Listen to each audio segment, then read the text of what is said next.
Hey guys, I know it's been a while since you've had any real content out from us, but we've got something special for you we want to do this year.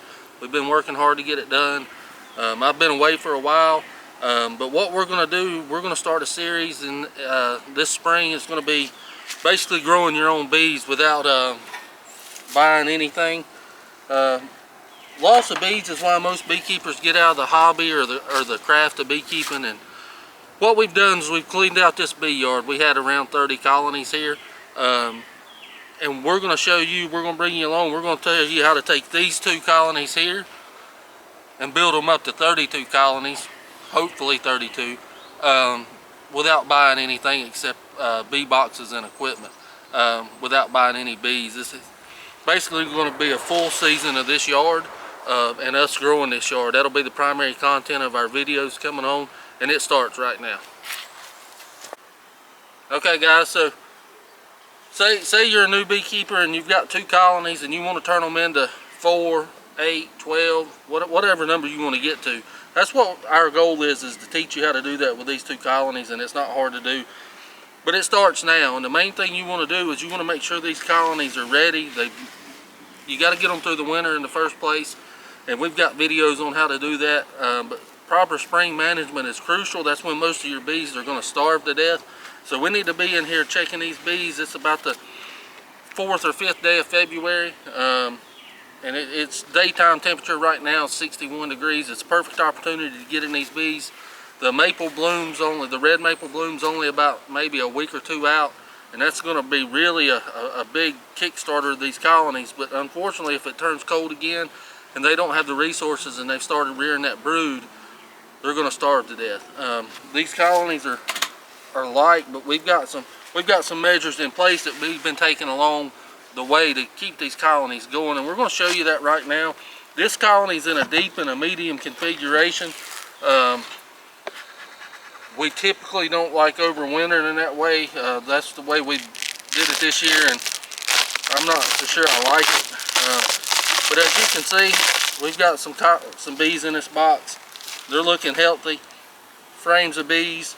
They appear to be mostly in this top box. And around the sides, we've got some moisture issues going on, but partially that's because we've had a lot of rain, and we use migratory lids instead of telescoping tops. So I'm going to pop these open and show you what we've been doing to get these bees healthy and ready. I'm just going to set these over here for now. There's still a little weight in here, but we've been providing sugar bricks for these colonies and pollen supplement patties, and these are all, I mean, a week ago we put sugar bricks and pollen supplement, and this colony's went through it. So it's a fairly strong colony, and that's what you want to see, especially when you're trying to build bees. Here's our famous sugar bricks.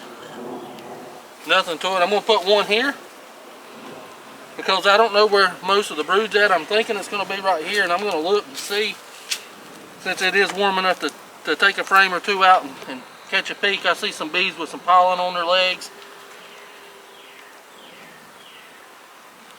Now keep in mind, we hadn't opened these since we fed them. We don't go into it, and that's just a full frame of honey right there. So that's what they're eating right now. But that's not what I'm wanting to see. I want to see if she started laying and if we've got any brood in here. And if she does, we want to fire her up. We want to give her some syrup and get her going good, and see how she's going to be laying for us this year, and see if she's actually got a queen right colony here, because it may not be queen right.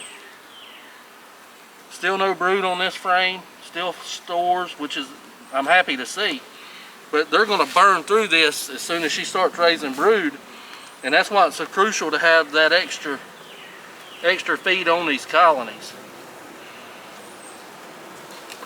Oh yeah, look at that brood, guys. A whole sheet of brood on this already. We're definitely queen right in this colony. Full sheet going. I'm going to go ahead and trim this burr comb off. I'm going to be careful not to make sure my queen's not anywhere in here on this, but I don't want this starting out. I'm just going to trim it real gently. On this side I can see, and there's no queen. Let it fall down in there like that. Shake it off. I'll melt that down later. I was looking for eggs. I don't see any eggs on this, but as you can see, our brood, there's our queen right there, guys. She's a last year queen. That's one of our raised queens, and she's doing fantastic. I don't need to go any further in this colony. She's laid it up. I'm going to close them up, being careful with my queen. I don't want to hurt her or harm her in any way, because right now it can be difficult to get queens.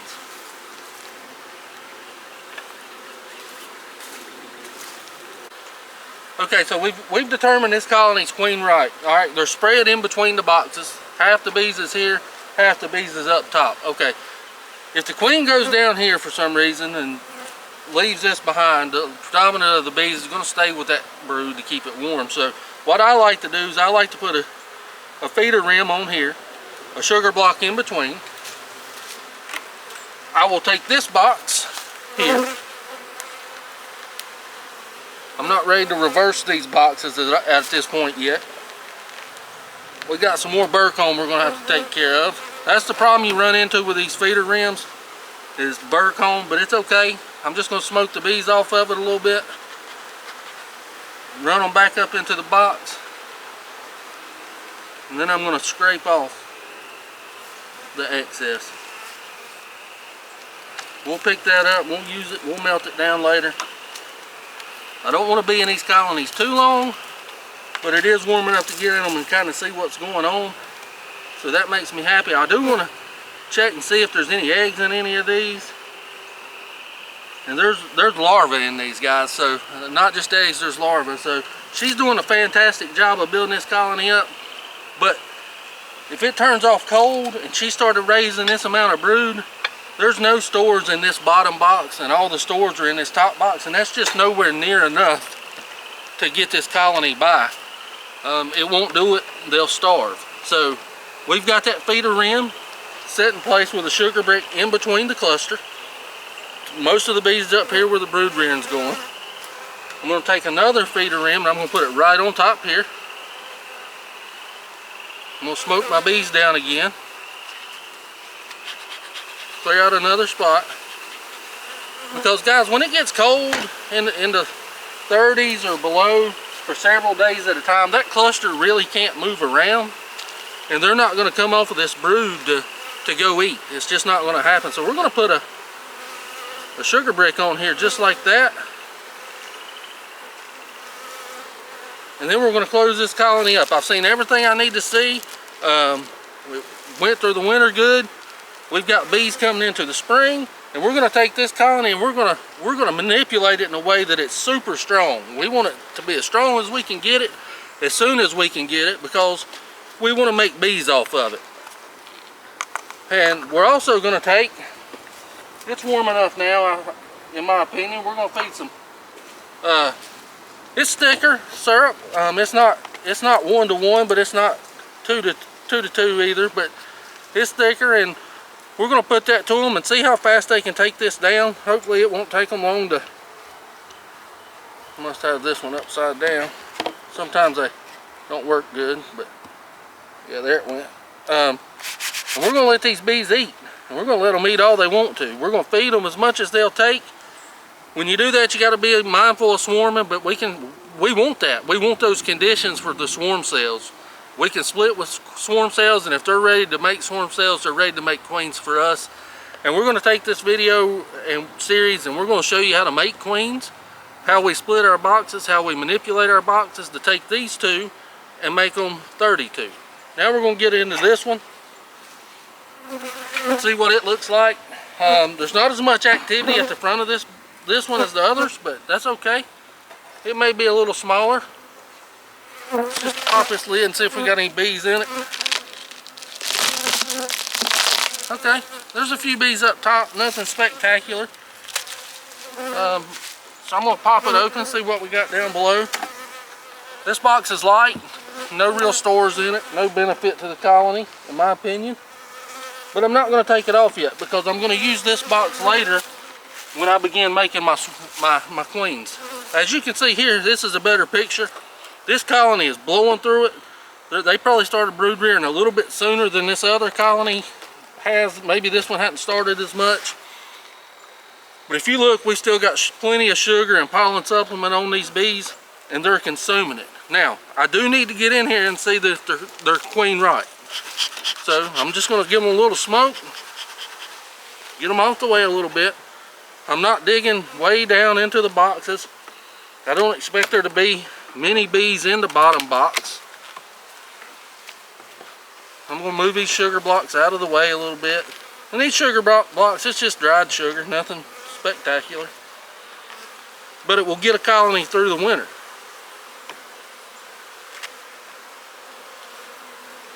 Get this pollen supplement patty.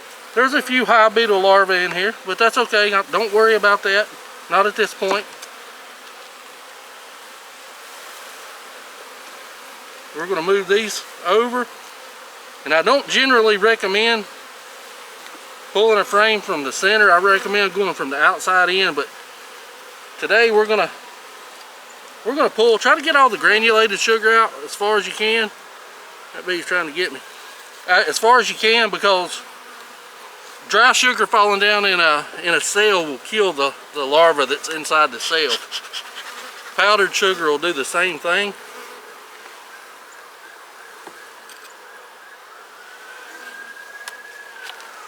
I just want to look right here real quick, pop this frame out and see what we're looking at.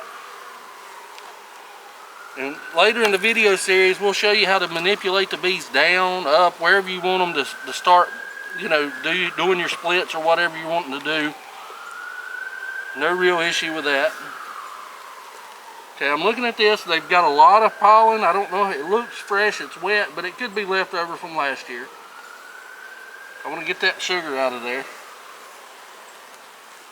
Okay, I don't see any evidence of a laying queen at this point.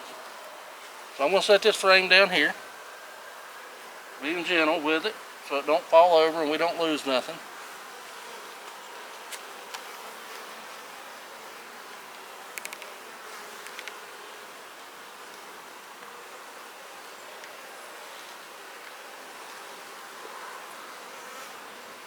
No evidence of a laying queen on this one. But it's empty. It has no stores in it at all.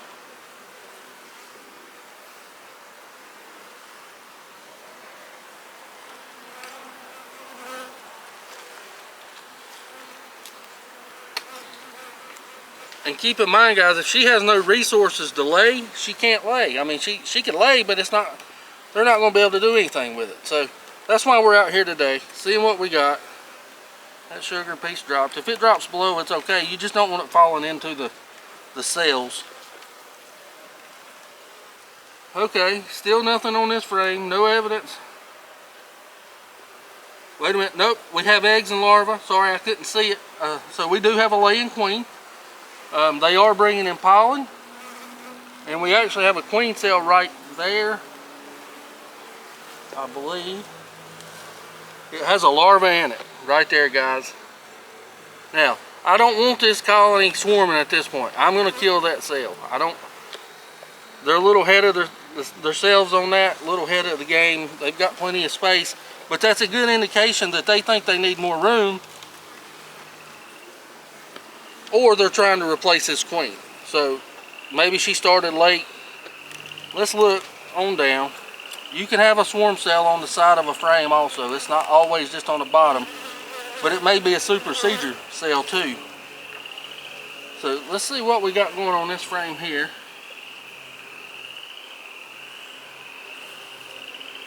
But I definitely want to try to get a couple rounds of brood off before they try any kind of superseding of the queen. And a lot of times in the warm weather, you know, it's hard to, or warmer winters, it's hard to judge what bees will do. They may go from being in a cluster to swarm mode as soon as that maple hits, and you know, they'll take off on you. They'll be in the trees, and that's what we're wanting to prevent. We're going to do controlled swarming for them. Okay, so there's not much going on in this box. Unfortunately, that's not what I wanted to see, but I'm going to go down to the other box and see what's going on down there, and then we may have to manipulate some of this stuff here.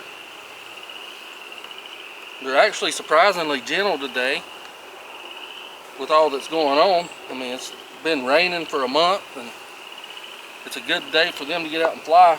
I am excited to see some brood and eggs, or larvae and eggs, not really brood, but that tells me I do at least have a queen if they hadn't tried to supersede her. And I've only seen that one cell, so we'll kind of give them a pass on that.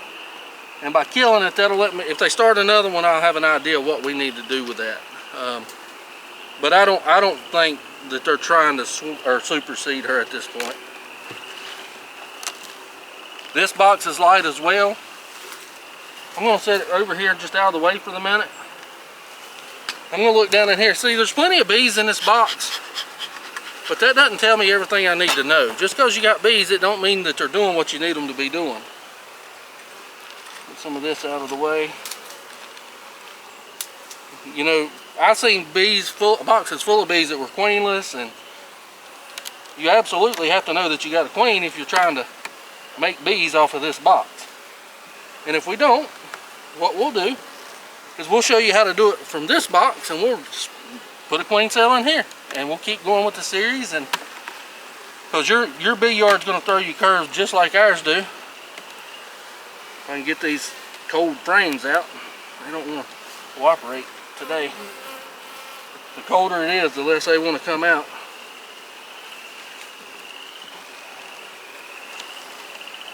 Get out.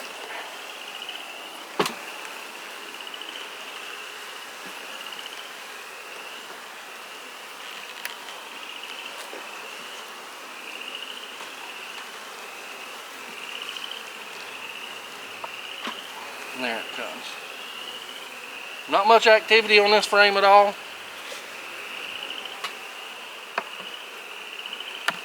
Move this over. I don't think she would have moved down, but you never know.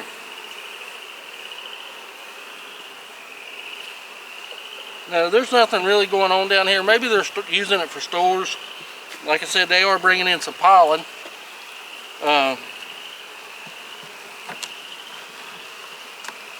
But nothing extraordinary. So what I'm going to do is I'm going to come back over to this one again. And I'm going to give it a little more of a once over.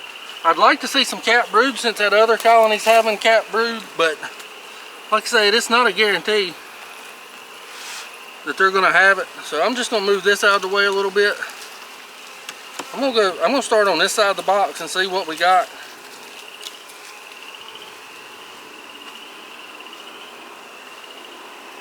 And hopefully it'll be more than start on the outside working over.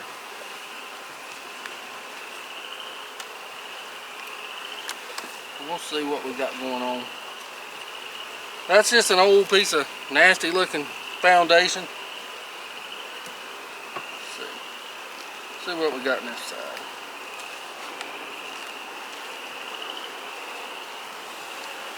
No stores. No stores. Bees just policing the beetles on this side. I don't know if this queen's marked or not. She may be, she may not be.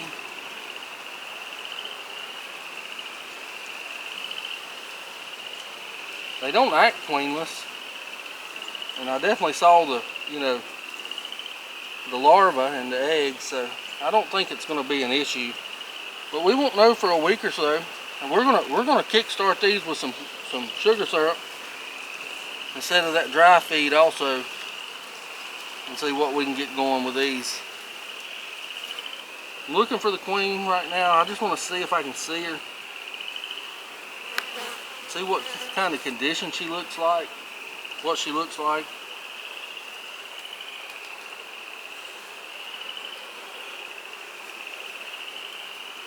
But she could be anywhere. She could be a drone layer at this point. It's hard to say.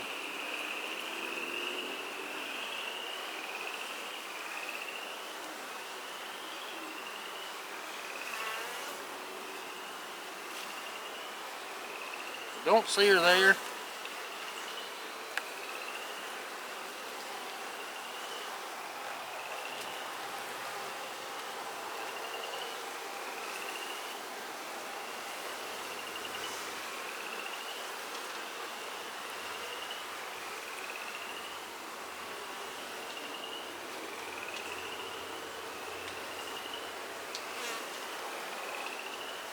And I'm seeing drone cells, guys, so that's kind of making me a little worrisome about this colony. But it's okay, it's not a big deal. We'll take this one and still continue on with what we're doing. But it's just a little worrisome to see. Anytime you have a queen, it turns into a drone layer. And now I'm starting to think that cell was a supersedure cell.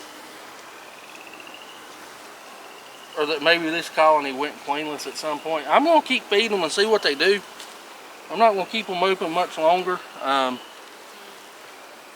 with them not raising brood, so to speak, that would explain why they still have pollen supplement left in here, and you know, why they're not really growing like that other colony did.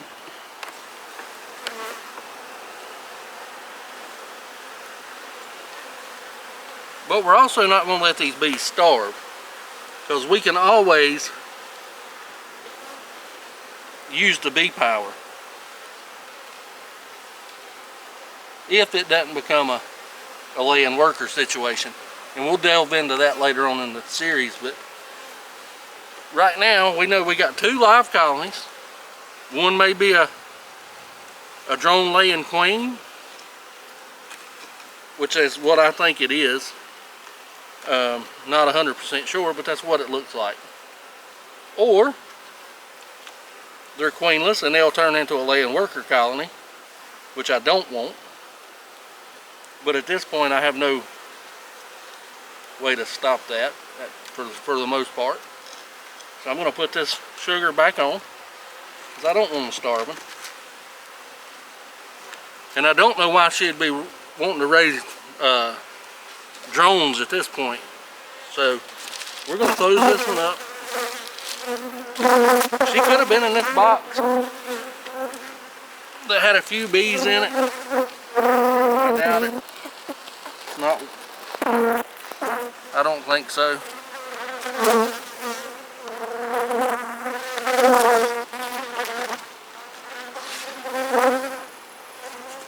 We're going to close this box up.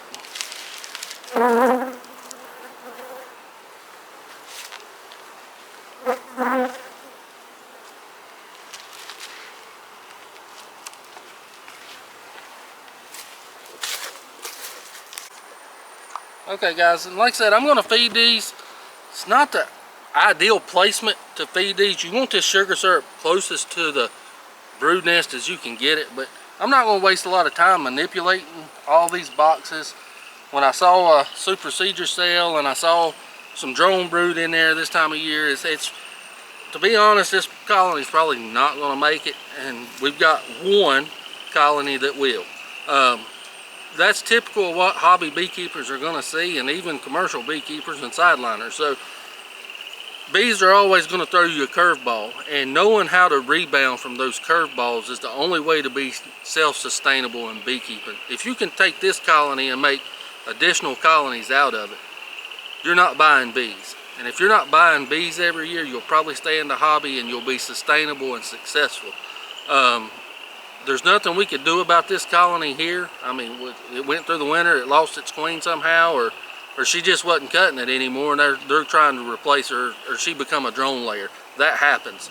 But we've got this good colony here that we need to focus all our attention on, make sure it's strong, it's healthy, it's been treated for mites, and it's ready to go and take advantage of the blooms, so we can start taking this colony and making additional colonies out of it.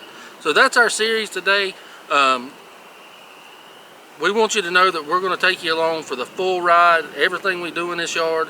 We're going to teach you how to be successful beekeepers and splitting bees from this colony and making 10 or 30 or however many you want.